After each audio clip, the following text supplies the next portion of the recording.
Praise lord. దేవుని పరిశుద్ధమైన నామమునకు మహిమ కలుగునుగాక. మన ప్రభువైన యేసుక్రీస్తు పరిశుద్ధ నామములో ఈ ఉదయకాలం ఈ యొక్క ఎవ్రీడే విత్ జీసస్ అనే లైవ్ కార్యక్రమంలో దేవుని మాటలను వినచిన మీకు అందరికీ కూడా నా హృదయపూర్వకమైన వందనములు తెలియజేస్తున్నాను. ప్రియులారా, తన కృపచేత దేవుడు తన కృపచేత తన కనికరం, తన వాత్సల్యం, తనకి అత్యధికమైనటువంటి ప్రేమను, జాలిని మన ఎడలో చూపించి మనకు మరొక దినాన్ని ఇచ్చారు. అనేక మంది ఈ దినాన్ని చూడలేక మరణించి ఉన్న, ఎన్నో అపాయములకు గురవుతున్న ప్రభు యొక్క దయ, ప్రభు యొక్క కనికరం మనల్ని క్షేమంతో నింపుతున్నది, కనికరముతో నింపుతున్నది, ఆరోగ్యములతో నింపుతున్నది. కాబట్టి దేవుని ప్రేమ కొరకు, దేవుని కనికరము కొరకు ప్రతి ఒక్కరు ఒకసారి చేతులెత్తి దేవునికి స్తోత్రాలు చెల్లిద్దాం. స్తోత్రం, స్తోత్రం, స్తోత్రం, స్తోత్రం, స్తోత్రం, స్తోత్రం. ఈ దినమంతా దేవునికి కృతజ్ఞులముగా, దేవునికి ఇష్టలముగా, ఆయన ప్రేమించే వాళ్ళముగా మనం జీవించటకు ప్రభు సహాయం చేయనట్లుగా దేవునికి స్తోత్రాలు చెల్లిద్దాం.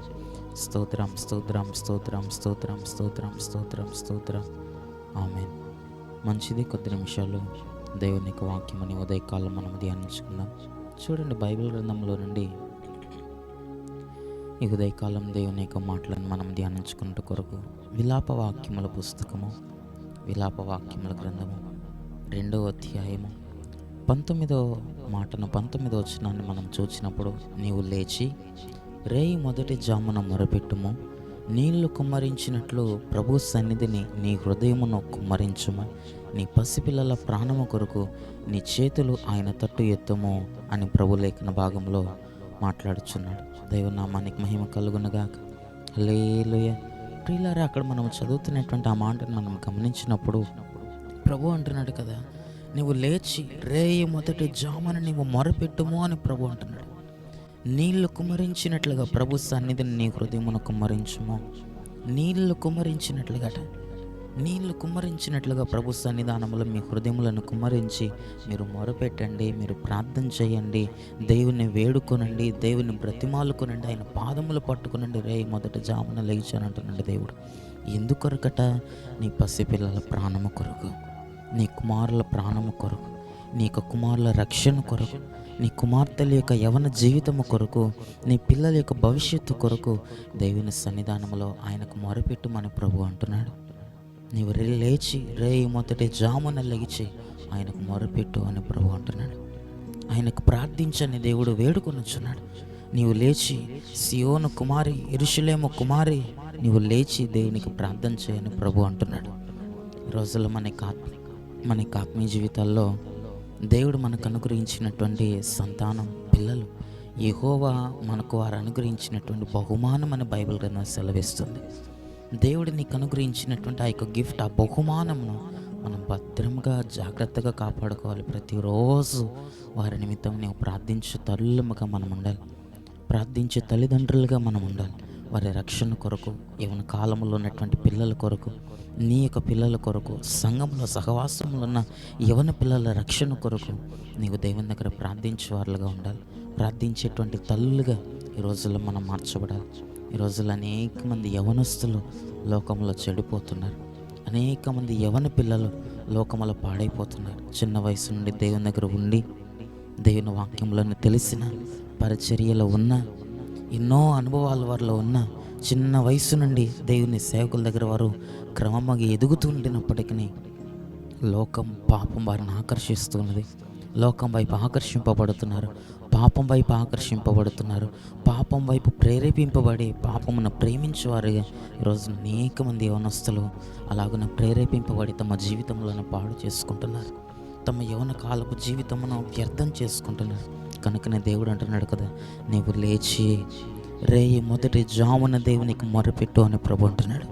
రేయి మొదటి జామున నీ దేవుణ్ణి వేడుకోను అని ప్రభు అంటున్నాడు. నీళ్లు కుమ్మరించినట్లుగా ప్రభు సన్నిధానములో నీ హృదయమును కుమ్మరించు అని ప్రభు వేడుకొనుచున్నాడు. ఈ రోజుల్లో రేయి మొదటి జామున లేచి, అరుణోదయమున లేచి, ఆనాడున యోబు ప్రార్థించినట్లుగా, యోబు తన కుమారుల కొరకు, కుమార్తెల కొరకు బలులు అర్పించినట్లుగా ఈ రోజున ప్రార్థించే తల్లులు ఎంతమంది? దేవుని వేడుకొనగలిగినటువంటి తల్లులు ఎంతమంది? దేవా, నా పిల్లల రక్షణ నాకు కావాలి, వారు రక్షణ పొందాలి, వారు మారు మనస్సు పొందాలి, దైవజనులకు లోబడాలి, నీ వాక్యమునకు లోబడాలి, పాపము నుండి వారు విడుదల పొందాలి, లోక ఆశల నుండి విడుదల పొందాలని రేయి మొదటి జామున లెగిచి ప్రభు సన్నిధానంలో నీళ్లు కుమ్మరించినట్లుగా హృదయమును కుమ్మరించి కన్నీటితో ప్రార్థన చేయగలిగినటువంటి తల్లులు ఎంతమంది? అటువంటి తల్లులమ్మగా, అటువంటి తల్లిదండ్రులుగా మనం ఉండగలిగితే ప్రభు మన కుమారులను ఆశీర్వదిస్తాడు, ప్రభు మన పిల్లలను ఆశీర్వదిస్తాడు, ప్రభు చిత్తానుసారంగా దేవుడు వారిని పెంచగలుగుతాడు. ఈ రోజుల్లో అనేక మంది ఒక క్రమం, ఒక భయంతో తమ పిల్లలను పెంచక దేవుడిచ్చినటువంటి ఆ యొక్క బహుమానాన్ని వ్యర్థముగా పాడు చేయుచున్నారు. ప్రియులారా, బైబిల్ గ్రంథము దేవుడు ఆ యొక్క బైబిల్ గ్రంథంలో మనం చదువుతున్నాం కుమారులను గురించి కానీ, కుమార్తెలను గురించి కానీ, సంతానం, గర్భఫలము యెహోవా అనుగ్రహించే బహుమానం, దేవుడు నీకు ఇచ్చినటువంటి ఒక బహుమానం, సియోనులో నుండి, ఆకాశంలో నుండి దేవునికి ఇచ్చిన బహుమానాన్ని మనం ఎంత జాగ్రత్తగా కాపాడుకొనగలుగుతున్నాం? ఎంత జాగ్రత్తగా నువ్వు వారి కొరకు వేడుకొనగలుగుతున్నావు దేవుని దగ్గర? ఎంత జాగ్రత్తగా వారి కొరకు నువ్వు ప్రార్థన చేయగలుగుతున్నావు? లోకంలో చూస్తున్నాం ఎంతోమంది యవనులను, లోకంలో చూస్తున్నాం ఎంతోమంది యవనస్తులు తమ జీవితంలో పరిశుద్ధతను పాడు చేసుకుంటున్నారు, దేవునికి ఆయాసకరంగా జీవిస్తున్నారు. మందిరమునకు వస్తున్నా కూడా కొంతమంది మందిరమునకు వస్తున్న వాక్యం వింటున్నా, ఎన్ని వాక్యములు చెప్పినా దేవుని వైపు తిరగబడటం లేదా? కనుకనే దేవుని వాక్యం అంటున్నది, దేవుడు ఈ లేఖన భాగంలో ప్రభు అంటున్నాడు, నీవు లేచి రేయి మొదటి జామున నీ చేతులు ఆయన తట్టు ఎత్తుము, నీ చేతులు ఆయన తట్టు ఎత్తుము, నీ పసిపిల్లల ప్రాణము కొరకు, నీ యవనుల రక్షణ కొరకు నీ చేతులు ఎత్తమని ప్రభు అంటున్నాడు. ఈరోజు ఎంతమంది అలాగున్న చేతులు ఎత్తగలుగుతున్నాం?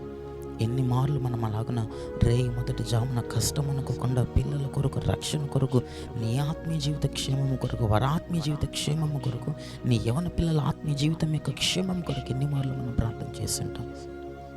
ఈ దినం నుండైనా దేవుని మాటకు మనం లోబడి, వాక్యానికి మనం లోబడి, అరుణోదయమున రేయి మొదటి జామున లేచి ప్రార్థన చేద్దాం. ప్రార్థించి తల్లిదండ్రులుగా మనమందాం. వారి కొరకు చేతులెత్తి అరుణోదయమున చేతులెత్తగలిగిన తల్లిదండ్రులుగా మనమందాం. అటువంటి వారిలముగా మనం ఉన్నప్పుడు ప్రభు మనల్ని ఆశీర్వదించి దీవించి కుమారులు, కుమార్తెల యొక్క భవిష్యత్తును ప్రభు అత్యున్నతముగా ప్రభు ఆశీర్వదిస్తారు. తన కాడిని దేవుడు వారి మీద మోపుతాడు. అట్టి కృపాటి ధన్యత, అటువంటి రేయి మొదటి జామున లేచి ప్రార్థించి తల్లిదండ్రులుగా ప్రభు మార్చినట్లుగా, ప్రభు కృప చూపినట్లుగా కళ్ళను మూసుకుని ప్రార్థన చేసుకుందాం. మహాపరిశుద్ధుడ, దయగలిగిన మా తండ్రి, నీకు స్తుతులు, స్తోత్రములు ప్రభు. ఈ ఉదయకాలం మీరు మాకు సెలవిచ్చిన నీ మాటను బట్టి నీకు స్తోత్రము ప్రభా. రేయి మొదటి జామున లేచి మొరపెట్టుమని నీ వాక్యంలో మేము చదువుతున్నాం.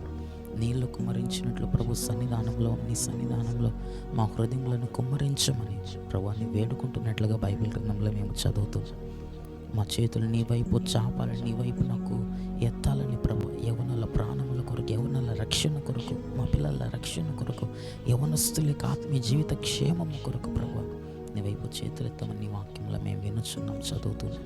ఆ విధముగా మా ఆత్మీయ జీవితంలోనే మార్చండి. నీ వైపు మేము చేతులెత్తినట్లుగా పసిపిల్లల ప్రాణము కొరకు, యవన పిల్లల యొక్క ప్రాణము కొరకు నీ వైపు మేము చేతులెత్తగలిగిన తల్లిదండ్రులుగా ప్రతి ఒక్కరిని మార్చండి. అట్టిగా ఆశీర్వాదం, అట్టి ధన్యత, అట్టి కృప ప్రతి ఒక్కరికి అనుగ్రహించి ఈ చివరి దినాల్లో ప్రభా ఈ వాక్యం విన్నటువంటి ప్రతి ఒక్కరిని మీరు ఆశీర్వదించి వారిని, వారి కుటుంబాలను, వారి పిల్లలను, వారి యవన బిడ్డలను మీ కొరకు జీవింపచేయండి. మీ కొరకు రక్షించి, మీ కొరకు మీ రాజ్యం కొరకు సిద్ధపరచమని యేసు నామములో ప్రార్థించి కృపను పొందుకొని నామ తండ్రి, ఆమేన్.